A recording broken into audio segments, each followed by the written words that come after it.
Alex.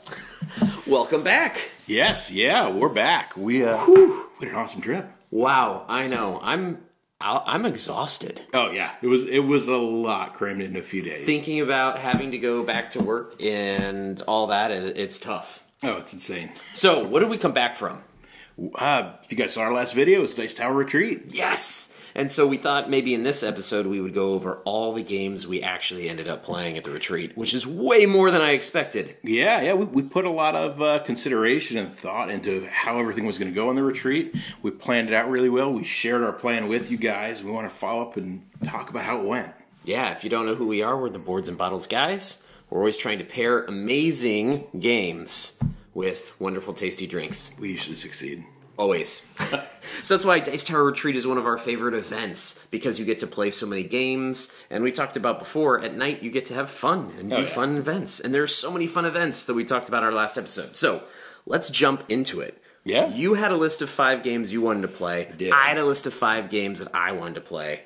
And we were 80% successful. Yeah. There's one game that got away from each of us. Yeah, so what didn't you get to play? So Dan and I this year were smart about it. We each decided there were about 10 games or so that we learned ahead of time, which is quite a feat. If you've never had to teach a game, it's quite a feat. Oh, yeah. So I learned 10, Dan learned 10, Steven, a friend of ours, came along, he learned at 1, my wife came along, learned something, so it was great. Oh, yeah. But an age-contrived got away from me.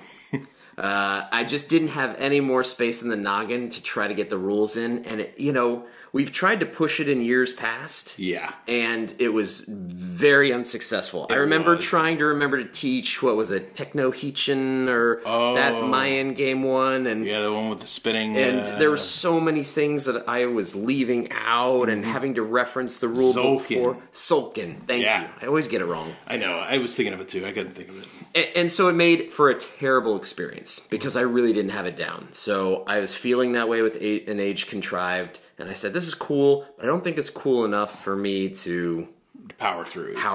Yeah. So I missed it. What about you? And that's okay. I mean, that happens. We're always going to go back. It's always a new time to learn it. And we did it last year, too, with Scarface. I mean, I remember that one. We read it, and we were kind of like, man, this is a lot. Like, are we sure we can do this? And we powered through, and at the end of, 4 hours, we were like, that wasn't worth it. It wasn't worth it. We almost called it 3 times. Yeah. So for me this year, the game that I missed out on was Comic Hunters. That's right. That was my number 2 that I wanted to play. On the plus side, I bought it. It was like $25 at Barnes & Noble. We'll just play it when we get back. No problem. The reason that we didn't play it there mostly was because it was always off the shelf. People were always playing it, which is a good thing, That was the story of the con was there were so many exciting hot new games. There were. That we wanted to play especially. A lot of times I've got a mixture of games that are old and new. Yeah. This time it was a lot of the new stuff and it was hard to find sometimes. Some of them were, yeah. There was a few that we had to kind of keep an eye on, like a particular shelf and when it came on. I mean, it was like back in the day renting videos from Blockbuster or wherever you rent videos from. You're always looking, you're like, oh, did they bring it back? Is that it? NFL Blitz is out again. Yeah. Yep. All right. Well, before we get started, I want to talk about one of the first nights what we went to dinner. Sure. Just before we get into the games, okay? Sure. There is this Ethiopian place that I absolutely love, which is right by the Carib, and it is Salam, which is this Ethiopian, Eritrean cuisine. So we've gone there multiple times. It is fabulous. But I bring this up because I loved it so much, I brought back a couple of the beers that we drank there. Those. Ethiopian beers. The Habesha. Anyway, very good. So we got to drink these while we talk about the games. Sure. Oh my goodness gracious. It's funny because, Ethiopian food was never on my radar. But man, is it good. Ooh, Habesha. All right, Dan. Cheers. Excellent. There we go. Ooh. Oh my goodness, that is so good. I thought maybe it was only good there. You know how sometimes you do that? You have something and you're like, this was the best. You get something on vacation, then you buy 3 bottles of it, you bring it home, and then you're like, this is syrup. Yeah, you're like, what was I thinking? No. It was in the moment. No, this is still good. This is great. Shoo. It's got a lot of like honey sweetness that comes on. It's really good. All right. Well, it had amazing food, tips, and all the good stuff. Oh yeah, the cooking preparation. Anyway, all right. So let's start where I come in. Yeah. Because you were a day late. Sucker. Had commitments, like had to work, like call it what you will. Alex had a day more fun than I did. Yes. So Colleen and I went up. My wife, we went up the Wednesday. So everybody's getting there first thing on Wednesday. A lot of people arrived Tuesday. Yeah. So you did make a weekend. But the gaming opened on Wednesday, the game room. So we got there pretty early on, and I wanted to try that 2-player game that I talked about, Beer and Bread. Oh, yeah. And that was a lot of fun, where you're just two people from different villages. And it was as fun as I thought it was going to be. Enjoyed it. Played very quickly, and it was a good game to like get in right away. Sure. Yeah. Not one that I think that I need to own per se, but glad that I played it. Give it a thumbs up or thumbs up. Yeah. Okay. Yeah. One of these. Yeah. Okay. Yeah. Yeah. That's about all I'm going to say about that. Good. Yep. Okay. We got to keep it snappy. We played a lot of games. We played a lot of games. We did. So after that, Dan still wasn't there. He was working. I was trying to make him more and more jealous throughout the day. So I played Gnome Hollow. Yeah. I saw that played all over the convention. Oh, yeah. And I know that it's super popular, which is why, but I am not a fan. Okay. Nope, didn't get me going. It was about connecting your paths and getting these mushrooms and your little gnomes, and you're happy and you're putting up stands and getting flower pots, and all the aspects work in different ways. There are different ways to win, which is always nice, but the theme couldn't push it through for me. No. So, sounds cutesy. Yeah, glad I played it. Another one that I was like, okay, that's done. So again, Dan was like, great. Glad that I missed the 2-player game. Glad that I missed the gnome thing. Not really feeling like I missed out much. So that's when I brought to the table one of our favorite games, Rolling Heights. Ah, that's a great one. And took photos and sent it to him and said, wish you were here. Yeah. With love. Look what you're missing out on. Yeah. So played a fun game with that with somebody new that I'd never gamed with, which is excellent. That's again one of the reasons you go to the retreat is you bring people in. There's a guy who was walking by, and I was like, "You here, play." So it was fun. So we got a good play of that in, and then we retired for the night to have a little whiskeys and with some old friends. So that was a lot of fun. Again, more. See you soon, Dan. Yeah. Sounded like a great night. I was sorry I missed it. It was fun. It was a good, fun first night for me being there. So, enjoyable. The next morning, I knew it was precipitous. The Dan's arrival would come very shortly. So, I broke out another game that I knew wasn't on top on his list. Steven was there with us, so I brought out Emerge first thing in the morning about islands kind of popping up. So, another fun game. You're trying to like grow these islands and get birds and flora, fauna, all that stuff on them. Scoring points by like the 8th age or whatever, or 10th. And it was fun. It was good fun. Again, one that I marked off the list. Played it. Don't need to own it. Okay. Yeah. So, got those out of the way. Because I will tell you, the games that we played this retreat were some of my favorite games. It was my favorite retreat, period. That's cool. All right, I'm done talking. You arrived. Oh, yeah. The party showed up. Bam! I was like, finally. Yeah, I came in. They were finishing up that game. I made a few sales on the virtual flea market, delivered those, said hi to a few people, and then I sat down. I said, what do we got to get to first? And I said, I'm going to lunch. No. Alex said, I see Carnegie sitting over there. Let's play that.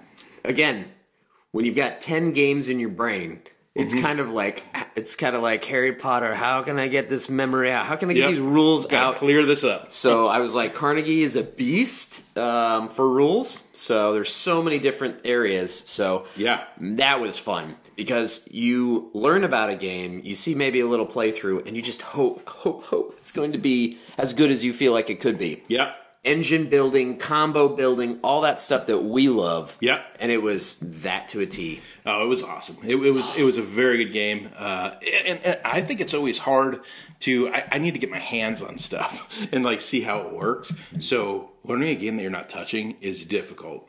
But Alex did a great job, like, teaching it, getting his head around it, showing us how it worked. It was cool. I mean, you had these factories, and you're putting your layout of the factories and moving workers around to do better stuff, and you're researching where you have these bands that you pull out of your factories. And then there's an area control aspect to it, which is so neat. I mean, it's just combo after combo after combo. Loved it. And I love Big games. thumbs up for me. Yeah, definitely. And it's a game that makes sense. Like HR moves people around in your organization, and R&D is necessary before you can build the project. You have to research and develop it. Like all the things made sense. The area control, because of course, if you're a steel baron during that time and laying railroads, there were competition. Well, and I thought one of the coolest things also was when you think about the Carnegie family, the amount that they gave back to people throughout their lives, and they used that as you could make donations or contributions, and you would kind of fund these endgame scoring awards or rewards, so you could use those to really hone in on your strategy and figure out, this is where I'm going to score the most points at the end of the game. And I like how the track ended where pretty much all 4 of the last turns had donations, because that was so much of his life was giving it all away at the end. Oh yeah. Anyway, very thematic. It hit me right in the good super places. Cool game. I was glad to get Big that thumbs up. After that, we needed to all get some rules out of our headspace. So we all learned hegemony before we showed up to the retreat. We assigned roles to each other. We said, who do you want to play? And we got the base game figured out, each of us independently, and we learned our faction rules a little bit more in depth. I was the state. Alex was the working class. There you go. Power to the people. Yeah, and it was. Colleen was middle class, and Stephen was the capitalist. Yeah, the greedy pigs. I mean, it was what I thought it would be. It was good. It was very, very asymmetric. People were scoring in different ways at different times, and it was hard to keep track of how people were scoring points, especially endgame. I was all about the unions. Yeah. I got my union set up, and I was just trying to make sure there were enough businesses open so that all my immigrants that were coming in had places to work. Yeah. And for the state, one of the big things that pressured me was I did not want, if you don't succeed at your job as the state, the IMF comes, the International Monetary Fund comes in, and they take over, and they basically slap everybody down and reset the board in this like really funky way. So I was just paranoid. I didn't want to ruin the game for everybody. So on the very last turn of the game, the IMF did come in. I still have a sneaky suspicion he wanted to see what would happen if the IMF came in. I was curious. Because I had about 3 things that were massive end-of-game scoring objectives for policies, and I had like 16 influence points. I was going to bully my way into the polls to make sure that I got what I wanted at the end. You still ended up winning. And because IMF came in, because Dan gave too much money away. It did. Too much money away to everybody. I didn't. And not much to me, by the way. No. To the capitalists and the middle class. But anyways, stupid fun. It is. It was. I mean, it's a very strategic game, but there's a bit of take that in there. So, for example, like I would have turns figured out, and I'm like, okay, I know what I'm going to do the next 2 or 3 turns. And then all of a sudden, somebody can play a card that forces the state to purchase so much of this thing from them. And I'm like, well, there goes all that money I needed to do anything. And then it totally just throws a monkey wrench into what you're going to do. And you've got to figure out, okay, how do I just keep this thing afloat at this point? Like, I'm not trying to play good. I'm not trying to play well. I just need to not blow this thing up. So for me, I'm like this on it. Like, it's a game. I'm glad we played it. I'm glad we put the investment into it. Don't need to own it. The reason why I don't need to own it is, who am I going to play it with? Right. That's my thing too. It's not something that you just take out on a Sunday and go like, let's play this. Right. And so for me, the thing is too, is I would gladly play it if somebody else had it and was like, hey, we've got 3, we need a 4th, would you want to jump in? And at that point, yes, I would, but I'm not going to retain those rules that long. So I'm going to have to relearn it again, and I don't think the juice is worth the squeeze with a Gemini, unfortunately. And if you ever find him and invite him to be your fourth, just make sure he's not the state. That's all I got to say. I mean, if you want to win, I can be the state. So that was fun, and that took us through most of the day. It did. So, I mean, those 2 games alone was probably a solid, 7 hours of gaming, maybe, close to it. Mm-hmm. So, that night we just kind of had a couple whiskeys in one of the lounges and... played some Crew. Yeah, played the Crew, which is always a great one. Yeah, thumbs up on the Crew, always. Fabulous. Broke out some really good whiskeys. Yeah, very tasty. Yeah, we did. What wasn't too late. I think we were all in bed by 1. Yeah.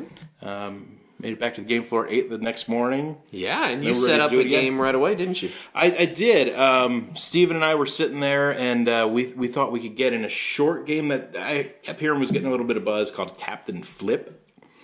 Stupid, silly little game. You reach in, you grab a pirate tile, you put it down, and it's got one of maybe 9 pirate figures with an ability. And you decide, am I going to place this on my boat, or am I going to flip it over to its other side and use whatever characters on the other side in my boat? The thing that we discovered pretty quickly was that there is a lot of variety in what's on the backside of the tiles. So all of this one is not always this one. It could be anything. So silly, quick game. Alex jumped in on it with us, and I think it lasted 15, 20 minutes. It was pretty quick. But yeah, it was good. It was good for what it was.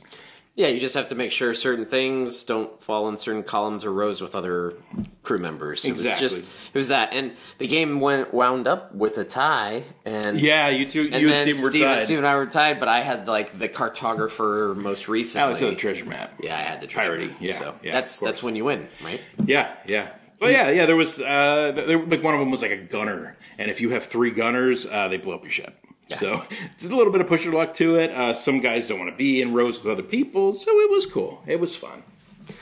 Then I think we played Donut Shop. We did. We got into Donut Shop. This was another one. It was very light. So you talk about games that you got in your brain.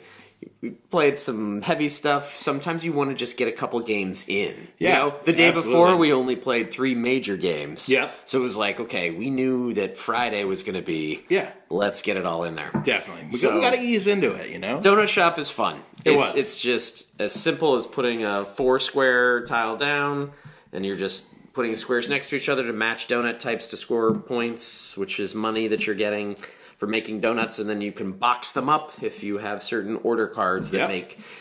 that's all the game is. I mean, I can teach that game in 5 minutes, and you play it in 15. Yeah. So it's great. It was great. It was massively infuriating at times because we played this with 4 players, so I can see this combo, and I know I'm going to box up this huge thing of these delicious donuts, and... Then, with 4 players, by the time it comes back to me, the board state is completely changed, and I have no plan. I thought you were going to say it was frustrating because it was breakfast time. Oh, my goodness. And we were playing a donut game, and we had no donuts. It was. I may have eaten one of Tom's pieces. I had to confirm nor deny. It was a lot of fun, though. It was, yeah. That one's a thumbs up for me, too. Yeah. Then we got into what was my favorite game of this retreat, which was Skyrise. We looked at Skyrise ahead of time.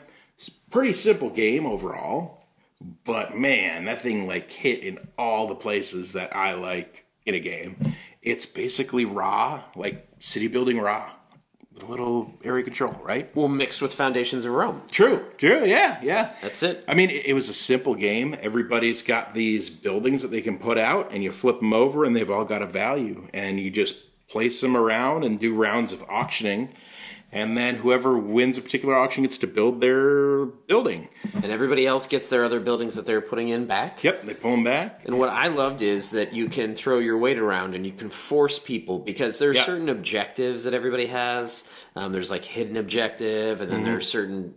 when you get a space, you also get a little token on it, and it can be for various different things, or it can play towards an objective. Yeah.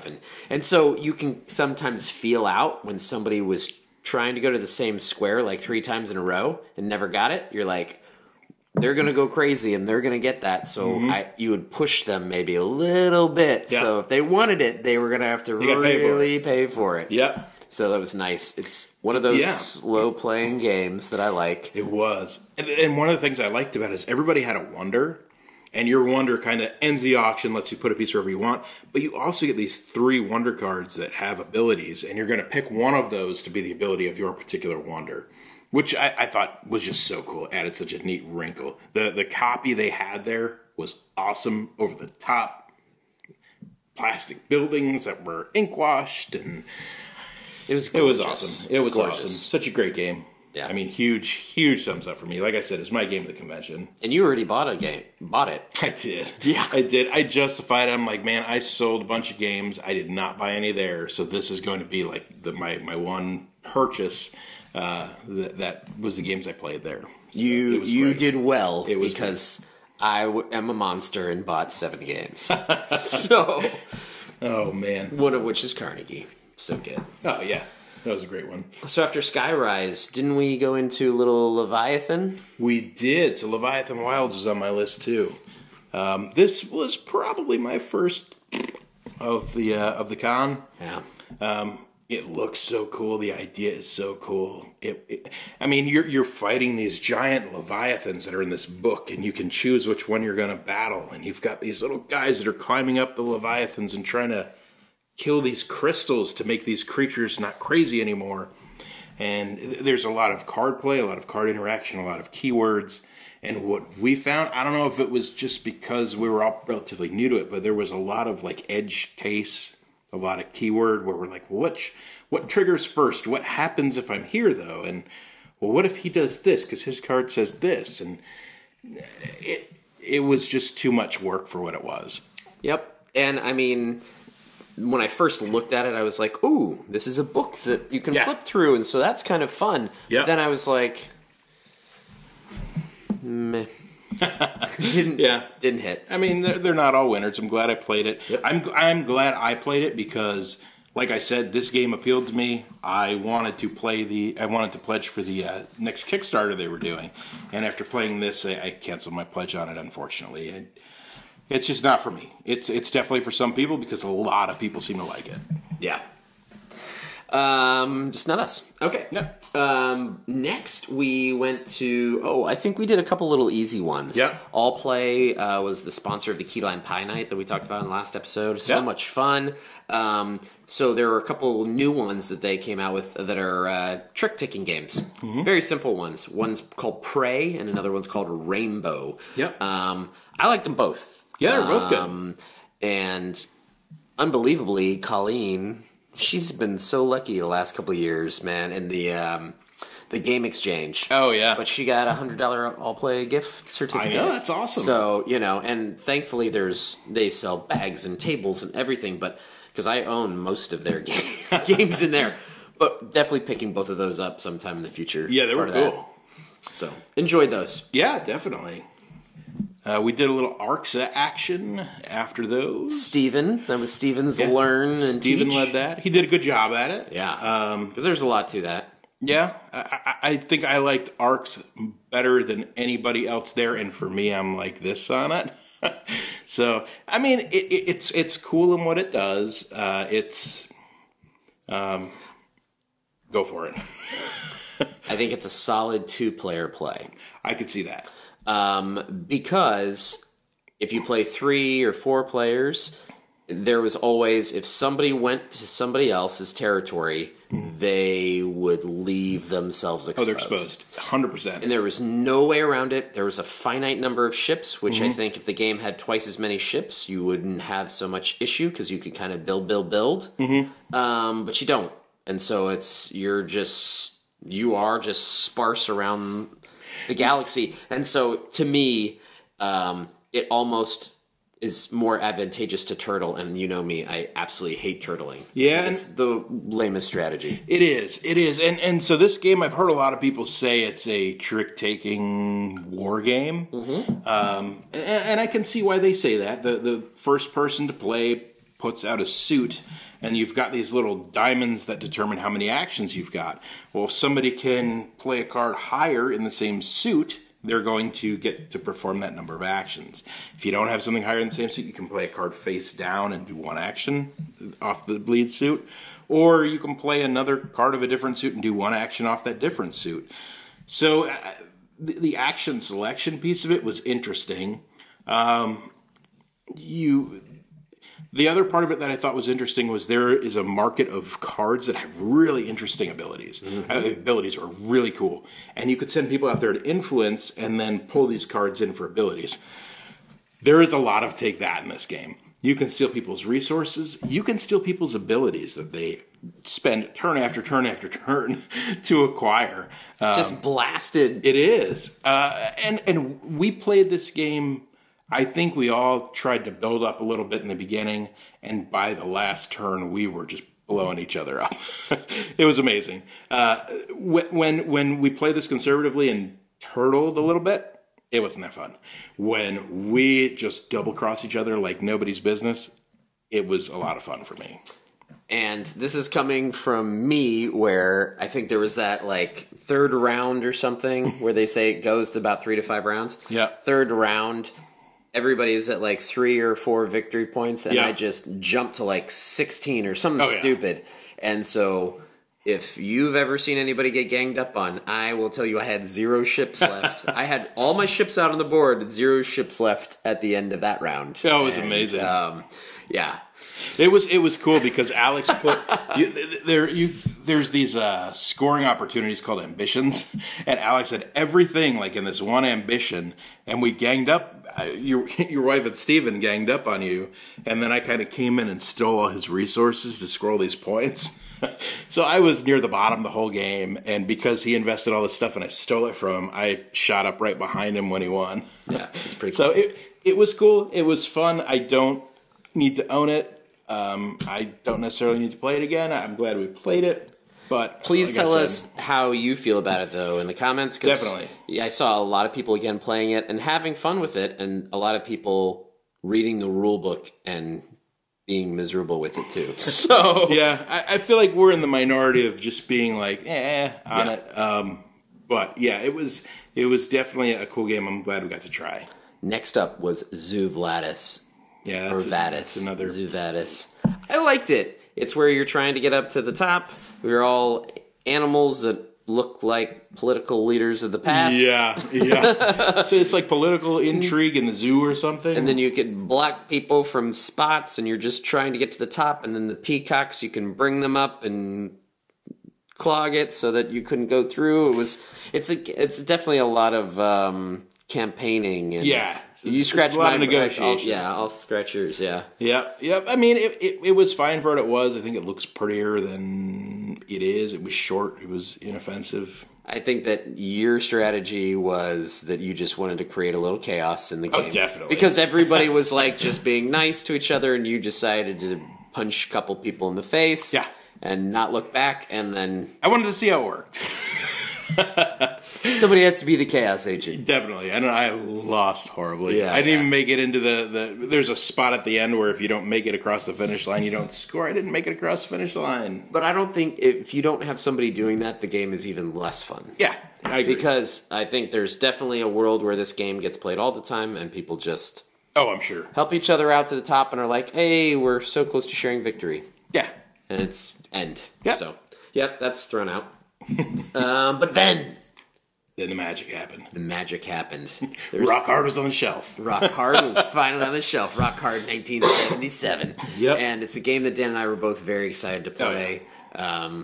Dan did an amazing teach, and I'm sure we'll do an episode in the future about it. Definitely. It was so fabulous. Love that game. Yeah, we both have copies of that game. Yes. Super cool. Trying to be a rock star, worker placement.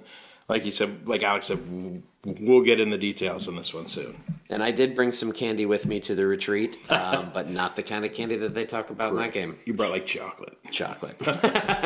All right. And that ended that day. My gosh. Friday. That was fabulous. That was a big day. It was a big day, but if you talk about all those games, we played like 9-10 games. Wow. Oh, yeah.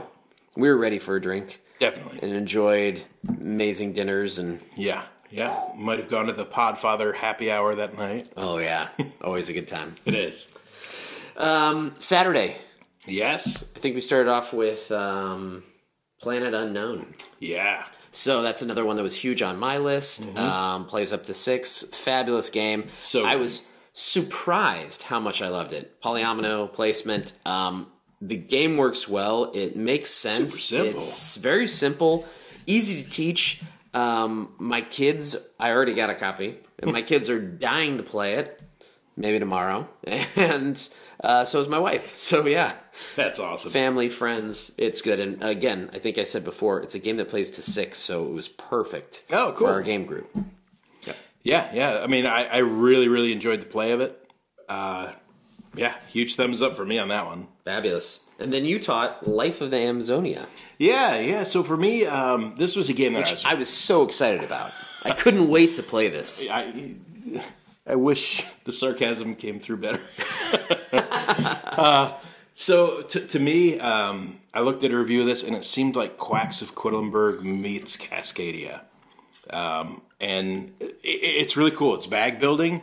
There's a bunch of these gorgeous like Anna meeples that are out there, and you're building these habitats, placing these meeples out. You're placing trees and flowers, and really cool. You're building your bag throughout this whole thing, and each of the animals scores in a unique way. I think there was 8 animals out, right? And when 5 are gone, it's the end of the game. For me, I really liked the game. I liked what was going on. It just lasted a little bit long for what I wanted. I was trying to end it the whole time. The whole time. It was my mission. I was like, which thing has the fewest animals? I'm going for that. And I think Alex crushed us in it too. It was apparently the big animals are good ones to get. Yeah, the river otters.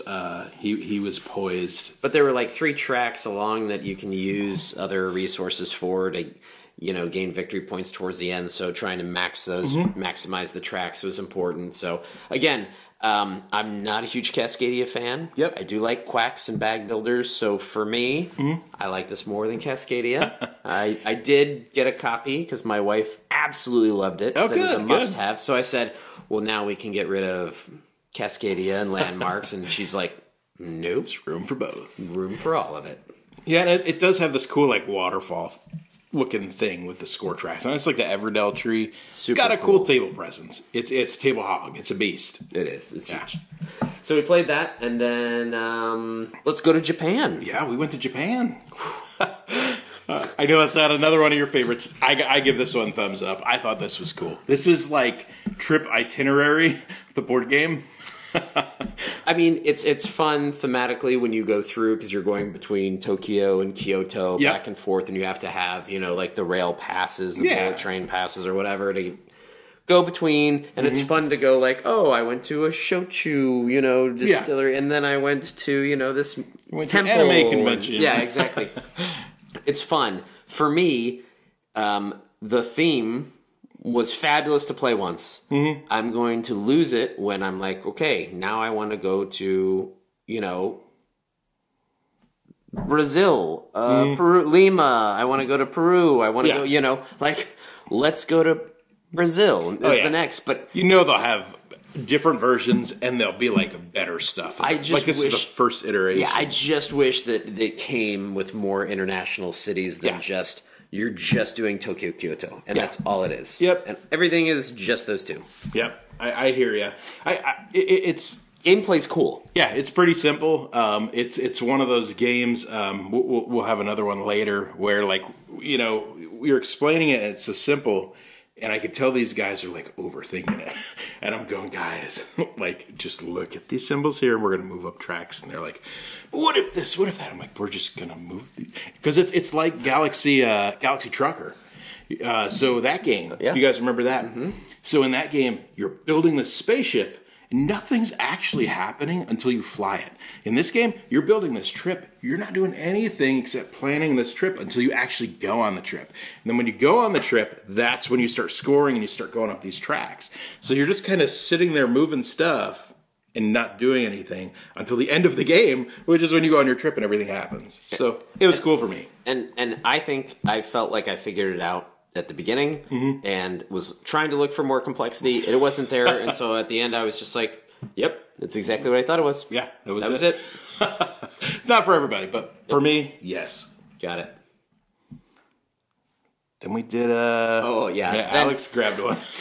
This was when you're learning games, there are games that are tough and there are games that are easy. So I brought in Box Top Pinball. Halloween edition? Haunted house. And it was fun. You just set it up. It's simple. It's just like a bunch of boxes. That was and you cool. just, flick a die down and whatever it lands up is how many victory points you get. So think of a die, like if your 6 side is up, then you get 6 victory points. But if it's on the bonus 2, it's worth 12. Yeah. Or if it goes down one of the holes, you lost the ball, you lost the die. Yeah, it was cool. So the board that you're playing this thing on is like those Russian nesting dolls. Yeah. So you like take one box off and then take the next one off. Yeah. So it's like this like staircase of boxes, and you're trying to flick these die down, and you're hitting Frankenstein's monster in the face, and there's a snake guy that you're trying to. Yeah, I mean, it was just silly fun. It was awesome. It was good time. It was super fast. Yeah, everybody plays 3 rounds and you're done. Yeah. And then we'd been learning and teaching so many games. We just wanted to be done learning and teaching. So we just played Ark Nova, which is one of our absolute favorites. You forgot one in between. What did I forget? Did I not log a game? You didn't. Oh. So one of the things that we noticed on the shelf is there's a huge like escape room shelf. Yeah. And so we don't typically play the escape room. So we tried one of the unlock games. And I mean, it was fun for what it was. I thought some of the clues were a little bit of a stretch. There was one clue that made me so mad. Because, I mean, so I'm not going to spoil it, but one of the clues, we played the Robin Hood edition. Which was fun. It was. But there's one thing in there which is like not contained in the game at all. Like it's knowledge that you need to have known going into the game. And if you didn't, you were never going to solve this thing. And it made me so mad. And they have a space for hints where you can get hints. And we felt like such dopes asking for hints. Yeah. And it was like you'd ask for the first hint and you'd be like, well, that wasn't very helpful. Yeah. Let's do it again. And it takes you down like time points, every time you do it. So I think we had to go down the full rabbit hole on that and we all felt dumb. Yeah. And the app kept crashing on us too, which was a bummer. Yeah. But I mean, we had fun with it. It was fine. It was a way to kill an hour. Yep. So then we played Ark Nova. So much fun. Why don't you tell how that game went? Yeah. So Ark Nova is a game that I have so much confidence in playing because I've played it so often. I think last time I said it was my number 1 game of the year that I played. It's a great game. That and Dune Imperium I play way too much. So Dan, who doesn't get to play it all that time, I was like, well, let's get this to the table. But, don't feel bad when I beat you by 50 points, okay? Because let me show you how this is done. It was great. He talked so much smack. And I was negative, significantly negative. He got whooped. Probably one of my worst scores ever. Now, I will say that I got a bad start and just couldn't catch up. Get out of my own way. Yeah, and for me, I just seemed to get cards that just comboed with exactly what I was trying to do. So we had a tale of 2 games. A lot of luck can happen in that game. A lot of luck. I had so much fun playing it. But when you've played it so many times, you can see where things are heading, and so you're like, oh no. It was so much fun. And of course, this always happens when you want to show off in front of friends and be like, oh yeah. Watch this. And then you just nosedive. Probably one of the worst games I've ever played of it. But still fun to play with you. Oh, yeah. It was a blast. And then Sunday. Yeah, Sunday morning. Day we got to leave. But we still got some games in. Yeah, and I have to say that was one of my favorite days of gaming. Even though it was so short, the 2 games we played were stellar. We started with The White Castle. The White Castle. And it is not White Castle. It's not about burgers. Right. The White Castle. Yeah. So that was... oh my gosh, so much fun. Yeah, we played with a guy, Jonathan, who just walked up and said, can I play? Yeah, and I'll teach. I'll teach it. Yeah, so it was great.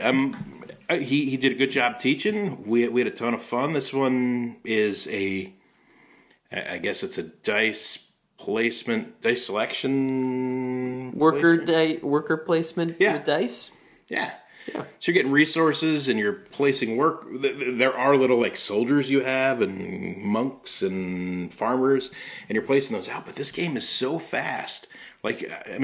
You have 9 turns. Yeah, that's it. That's what I was trying to explain. Like, you have 9 turns to do this whole game, but it's amazing how you can chain some actions together. Like, by the end of the game, you're making these, like, each turn count for the most part. There are some times you're like, oh crap, I just got to go to this well and get a couple bucks to make my next turn amazing. But it's super cool, super fun, super fast. Lots of replayability. Definitely. And it's all about the dice that are rolled. Yeah. If a game, you're just having bad dice luck and you keep rolling 1s and 2s, you're going to be out of money and it's going to be a very tight game. Oh, yeah. But if you just are rolling 5s and 6s for everything on every bridge, you're going to be flush. But, I mean, that's the thing is everybody's working with the same pool of dice. So, in that case, I mean, it makes turn order so pivotal. Like, you've really got to make sure you have that best selection of dice, because if there is a bridge where there's some junk dice sitting on it, you don't want to be stuck with that. No. Mm-mm. And then we ended with one that I thought it was about time to go. I was like, one more game, and you had it set up. You pulled it out. Yeah. We kind of said, we can do one more game. Let's all run up to our rooms and grab our stuff. And I got down first, and I just saw this game sitting down there. I knew we wanted to play it, and it was one of my favorites of the convention, so I'm glad we got it in. Nunatak. Temple of Ice. This game, I went out to buy it immediately because it's you're building a pyramid of ice, and it's like Nidavellir, just with the added ability to do 3D modeling in it, and it is so much fun. There are a couple different ways to score when you're placing your ice cubes out, so it's just important to know the different rules. But other than that, it's like Nidavellir with the cards, where you're just trying to get card sets, and sets you're going to score in different ways and have different abilities. And then there are other special abilities that you can get from the elders, and I mean, it plays in 45 minutes. I absolutely loved it. That was so cool. And I went to buy it right away because I'm worried that it will be out and then gone. Yeah, it could be. I mean, I haven't heard much about it other than when you brought it up. I'd never heard of it, but I thought it was great. We did a little planning of what we want to do on our Boards and Bottles upcoming episodes, and you guys will definitely be seeing and hearing more of this game. Yeah, for sure. But it was a fabulous retreat, as always. So fun. Best yet, and I love the fact that we got to game and have fun adult beverages with so many different people. And making some of those same connections again. Major thank you again, always to Tom, the Dice Tower staff. Sharon, Camilla for putting this amazing event on. It's just fabulous. Yeah, we're so in debt to them and everything they do. It's so much fun, and just getting to hang out with people from all over the place. It's neat, and some of those people you haven't seen, heard, or talked to in a year, and you can just pick up and go right from where you were last year. So it's amazing. If you guys have the opportunity to go, strongly encourage you to do so. Definitely. Thumbs way up. Yeah, it might be already sold out for next year, but email Tom, get on the waiting list, hang out with us, right? Yeah, that's a highlight. All right. What do we say, Dan? Game hard, everybody. Drink responsibly. Cheers. Cheers.